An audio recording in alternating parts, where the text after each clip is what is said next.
우리 지난주에 제가 인생에 대한 여러 가지 일들 중에 네 가지로 분류할 수 있다 말씀을 드린 적이 있습니다.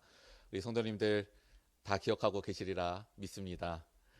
첫 번째가 해야만 하는 일이 있습니다. 그리고 또 두 번째가 할 수 있는 일이 있고요. 또 할 수 없는 일이 있고 또 해서는 안 되는 일이 있다. 이렇게 말씀을 드렸습니다. 그리고 그와 함께 핵심적인 것이 내가 무엇을 얼마나 이루었냐, 뭔가를 어떻게 했냐, 이것보다 더 중요한 것이 내가 원하는 것이 이 경우들 가운데 어디에 해당되는가, 이것에 대해서 우리가 살펴봐야 된다라고 말씀을 드렸습니다. 더욱이 내가 원하는 것이 혹여나 해서는 안 되는 것, 거기에 걸려 있는데 계속해서 나의 원함이 있고 나의 힘을 쏟고 있고 전심을 다하고 있는 것은 아닌가, 우리는 되돌아보며 우리가 또 나가야 되는 것입니다. 오늘 특별히 우리가 예수 그리스도의 그 시험을 받으심에 대해서 말씀을 중심으로 살펴보게 됩니다. 이를 통하여서 예수님께서 이루신 길, 또 우리가 쫓는 그 길, 특별히 이제 이번 달의 마지막이 되면 종려주일을 맞이하게 되고 고난주일을 맞이하며 그리고 부활주일로 나가게 됩니다. 이 1년에 예수님께서는 어떠한 선택과 또 어떠한 일들을 이루시며 특별히 해서는 안 되는 것, 그것을 어떻게 분별하시며 이루셨는가.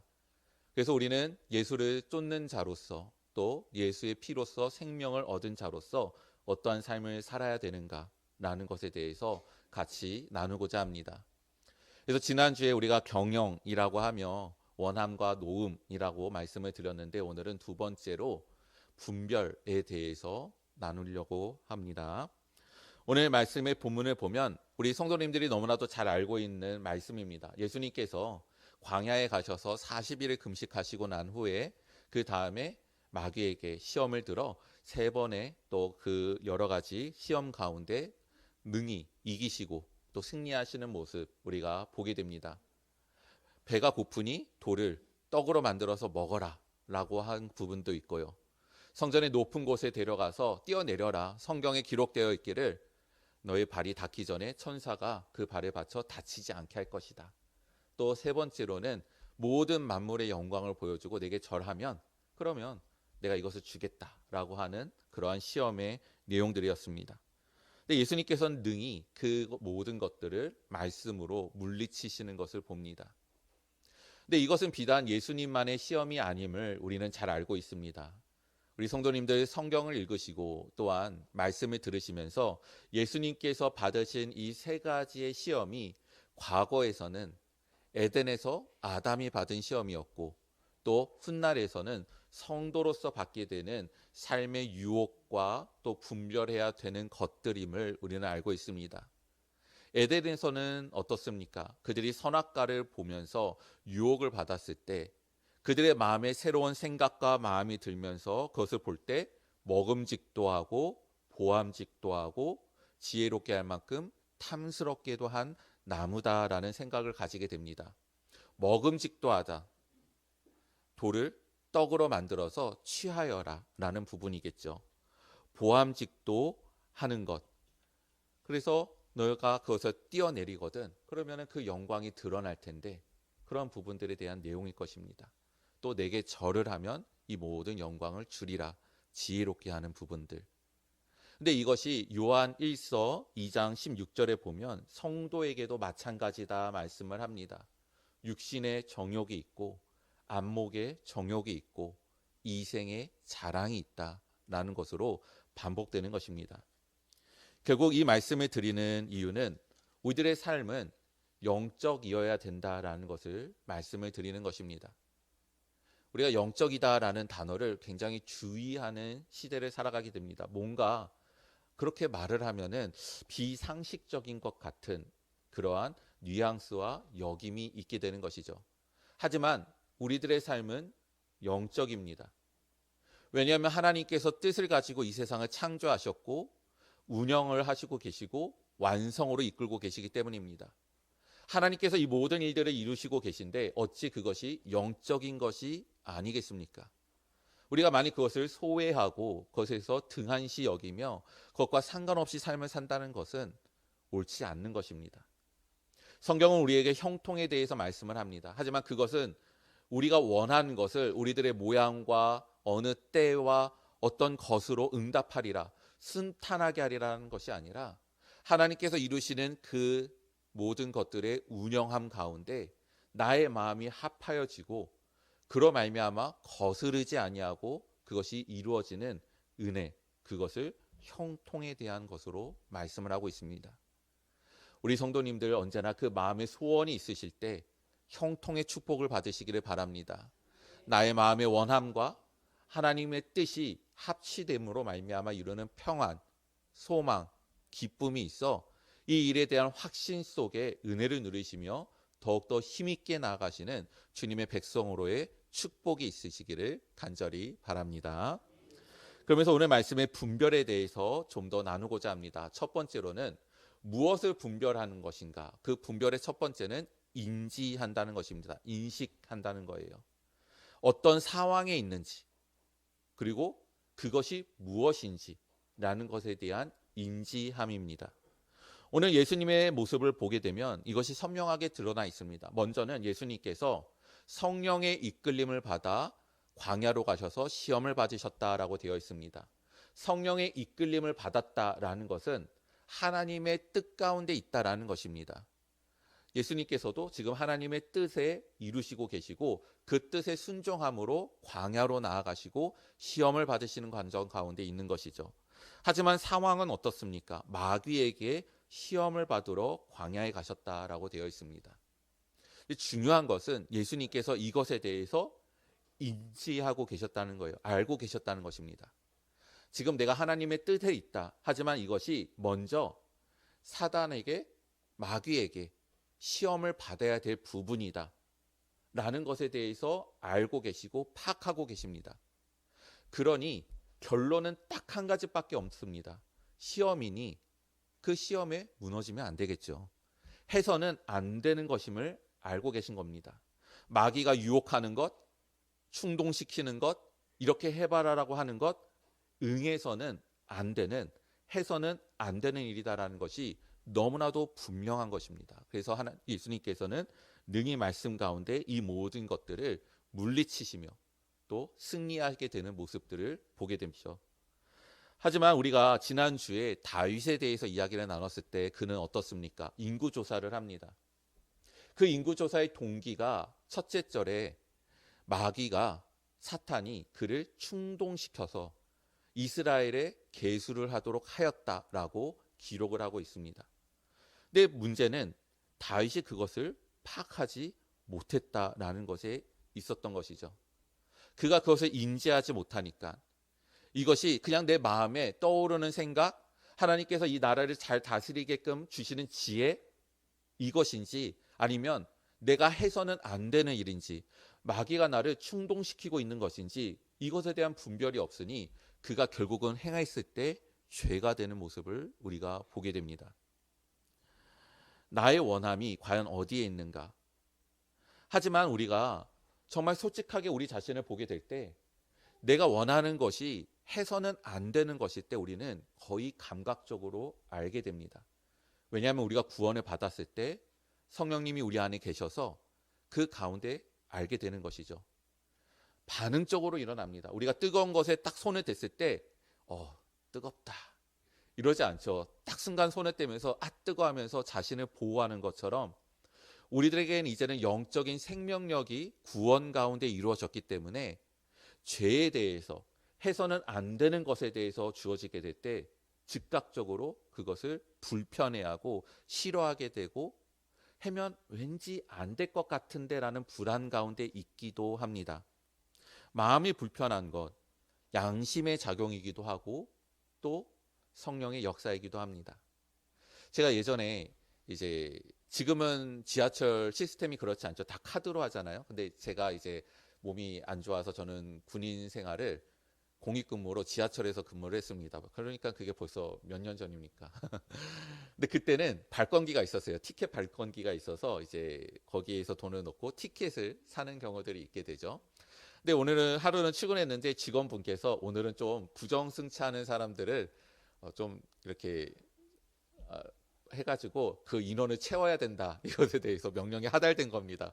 그러면 솔직히 좋아요. 평상시 근무는 이제 밑에 승강장 가서 계속 서 있어서 이렇게 허공에 대해서 이렇게, 왜냐면 제가 있었던 역이 사람이 그렇게 많지 않은 역이에요. 그래가지고 그냥 홀로 외로이 있다가 그래서 말씀도 외우고 기도도 하고 막 그런 시간들을 보냈었는데, 근데 이제 그렇게 해야 된다라고 하면은 영무실 안에 있는 겁니다. 그러면서 모니터를 보는 거예요. 이 모니터가 그 자동 발권기를 향하여서 딱 비추고 있거든요. 그러면 대략 압니다. 이제 어떤 사람이 부정승차를 하는지 대략 알아요. 보통 한 명이 그러지 않아요. 두 명에서 세 명이 무리지어서 옵니다. 와서 이제 그 부정승차라는 게 뭐냐면, 이제는 청소년 성인이 됐는데 밑에 어린 나이의 것에 해당되는 그 할인권을 구매해서 이제 하는 거예요. 근데 대략 보면 알아요. 이제 두세 명의 애들이 와가지고 한 명은 조금 뒤에 서서 영무실의 상황을 파악을 합니다. 그리고 또 한 명은 이렇게 발권기에서 등을 돌려서 몸으로 가리우는 것과 함께 주변을 살펴요. 그리고 한 명이 재빨리 돈을 넣어서 버튼을 누릅니다. 그걸 보는데 저희는 이제 카메라가 위에서 보고 있거든요. 대략 두세 명이 왔고 저렇게 위치를 하고 있고 머뭇거리고 있고 살피고 있다 이러면, 쟤네들 티켓을 다른 것을 뽑겠구나라는 것이 파악이 됩니다. 그래서 이렇게 그 아이들이 이제 뽑고 개찰구로 가게 될 때 거기에 박자에 맞춰서 제가 영무실에서 나와서 맞은편에서 이렇게 기다리고 있죠.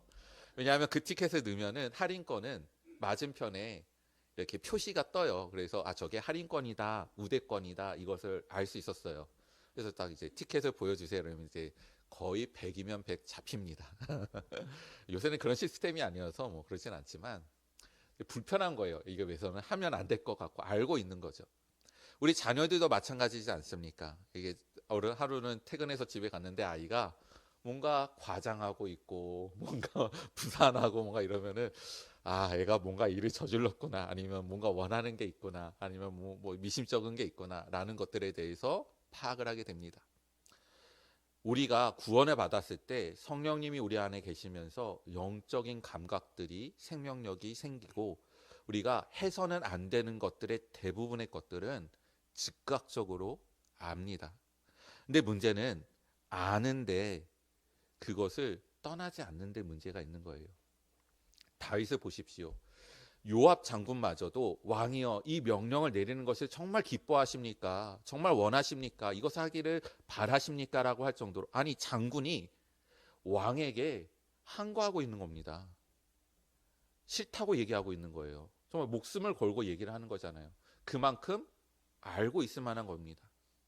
이보다 더 심한 사건도 있었습니다. 민수기 22장에 보면 이제 이스라엘 백성들이 출애굽해서 가나안으로 가고 있는데 모압 땅을 지나가게 됩니다. 이 모압 땅의 왕이 발락이었다는 사람이 있습니다. 발락. 이 발락 왕이 발람이라는 사람을 불러다가 이스라엘을 저주하도록 시킵니다. 근데 처음에 발람이 안 가려고 해요. 근데 계속해서 사람을 보내고 물량 공세하고 막 이러니까 그의 마음이 흔들리죠. 하나님께서 이제 가지 말라는 것인데 네가 그렇게 원하면 그래 가라. 근데 가서 내가 주는 말만 해라 라고 하십니다. 근데 발람이 이제 좋아라 해서 이제 가는데 나귀를 타고 가는데 나귀가 길로 가지 않고 자꾸 숲으로 가고 머리를 박고 가지를 않고 이러니까 계속해서 때립니다. 하나님이 나귀의 입을 열어주시죠. 그래서 나귀가 말을 합니다. 놀라운 일이 벌어져요. 그때 어떤 일들이 있었던 겁니까? 여호와의 사자가 칼을 빼고 그 나귀 앞에 서 있었던 것이죠. 나귀마저도 알고 있는 겁니다. 이 길은 가서는 안 되는 길이다라는 것을 나귀도 알고 있는데 발람이라는 사람은 몰랐던 겁니다. 우리는 알아요. 이것을 해서는 안 된다라는 걸. 그럼에도 불구하고 계속해서 거기에 머무르고 또 그것에 대해서 붙잡는 이유가 있는 것입니다. 왜 머뭇거리는가? 왜 미련을 가지는가라는 것입니다. 제가 예전에 우리들은 생각을 하고 감성으로 느끼고 의지를 갖고 있는데 이것이 이루어지는 원리, 토대가 되는 것이 있는데 그것이 마음이라고 말씀을 드렸습니다. 내 마음이 어디로 흐르느냐에 따라서 똑같은 것을 보더라도 저것은 좋아, 저것은 나빠, 저것은 내게 있으면 좋겠어, 아니야 저것은 필요 없어, 내가 저것을 가지고야 말겠어, 아니야 저것을 내가 하지 않겠어 라고 하는 갈래로, 판단으로, 다른 모양으로 가게 됩니다.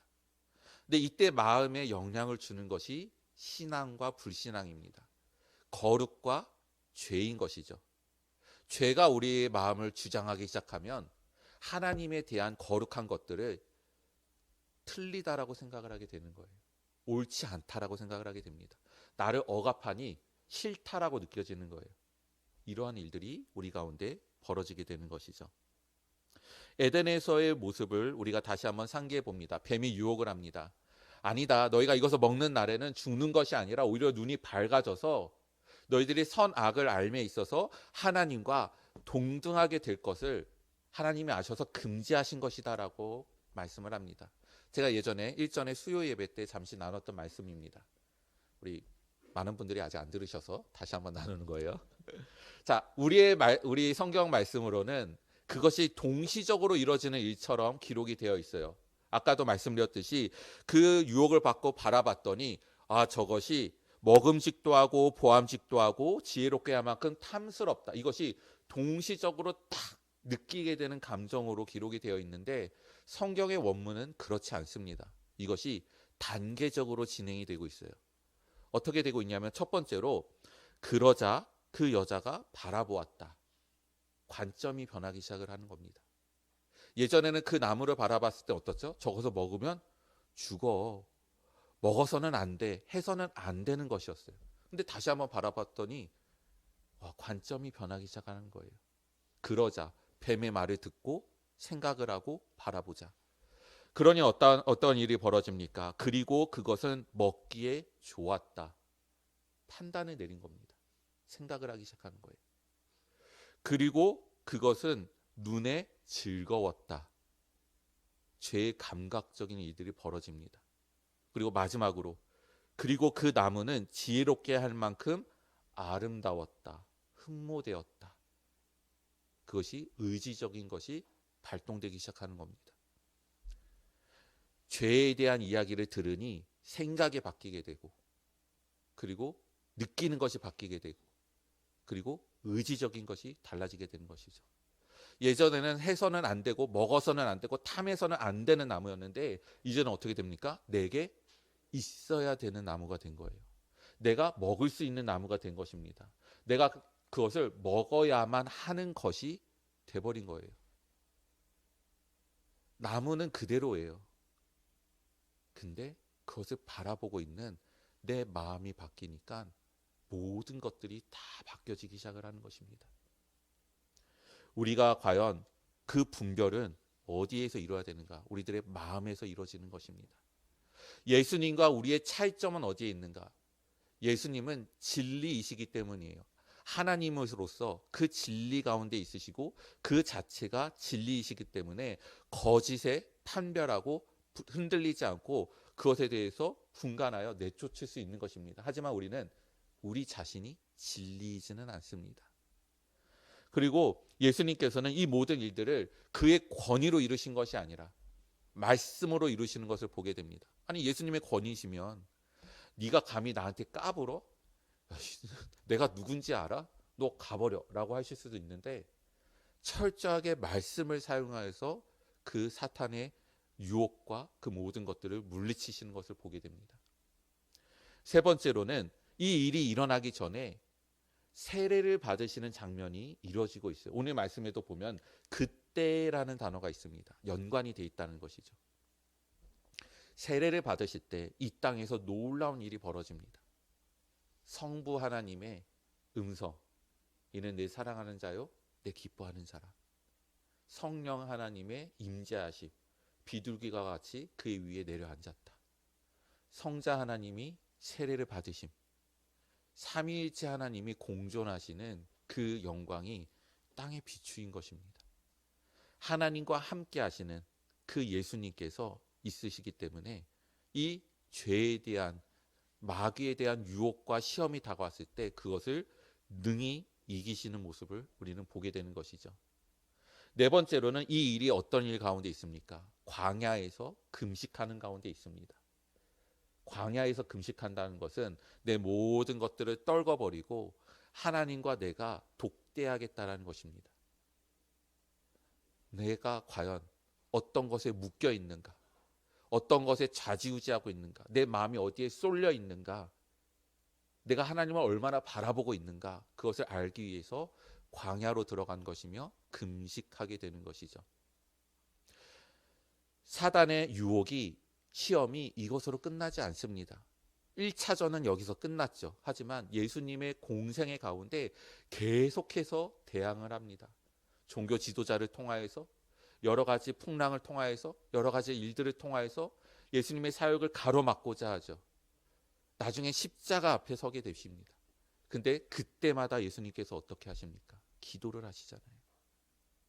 마지막 순간까지 기도를 하시죠. 예수님은 말씀, 진리, 하나님과 함께 하심, 그 기도하신 가운데 이 모든 일들 가운데 분별하시며 넘어가시며 승리하신 것입니다. 근데 우리는 어떻습니까?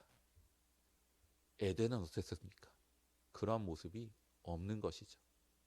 그렇기 때문에 이길 수도 승리할 수 없는 것입니다. 분별의 두 번째는 내 자신을 인정하는 것에 있습니다. 예수님께 지금 도발을 하고 있죠. 내가 만일 하나님의 아들이거든 뛰어내려라. 돌을 떡으로 바꾸어라. 근데 예수님께서 거기에 응하지 않습니다. 자신이 누구이신지를 너무나도 잘 알고 계시기 때문이에요. 하나님의 아들이시며 본체이시며, 예수님은 그래 잘 봐. 내가 한번 뛰어내려 볼게. 내가 다치나 안 다치나 한번 봐봐. 안 다쳤지? 나 맞지? 증명을 해야지 하나님의 아들, 그리스도, 하나님의 본체, 그런 것이 아닙니다.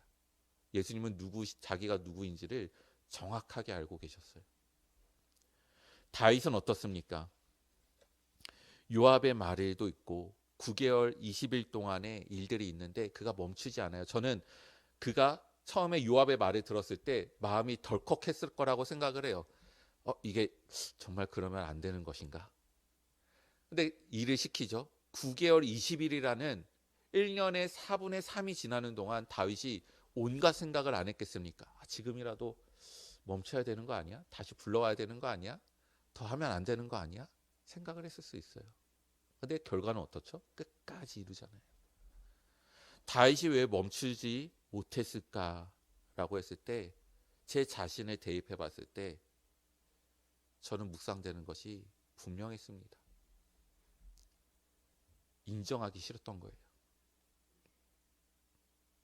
내가 죄의 일을 시작했다라는 것을 인정하기 싫은 겁니다. 유혹을 받았다, 내가 넘어갔다, 넘어졌다는 것을 인정하기 싫은 거예요. 다윗이 왕으로서 내가 부활도 알고 저 사람마저도 알고 있는 일을 내가 몰랐다, 무지각했다, 내가 예민하지 못했다, 내가 거기서 명령을 내렸다, 그것을 인정하기 싫었던 겁니다. 왕으로서 명령을 번복하고 멈추게 하는 것을 받아들이기 싫었던 거예요. 그러니까 시작했던 일을 끝까지 밀고 나가버리는 겁니다. 우리 성도님들은 그런 적 없습니까? 저는 제 자신이 그런 적이 있더라고요. 속된 말로, 편한 말로 쪽팔린 겁니다. 다른 사람들이 볼 때 나를 어떻게 생각할까?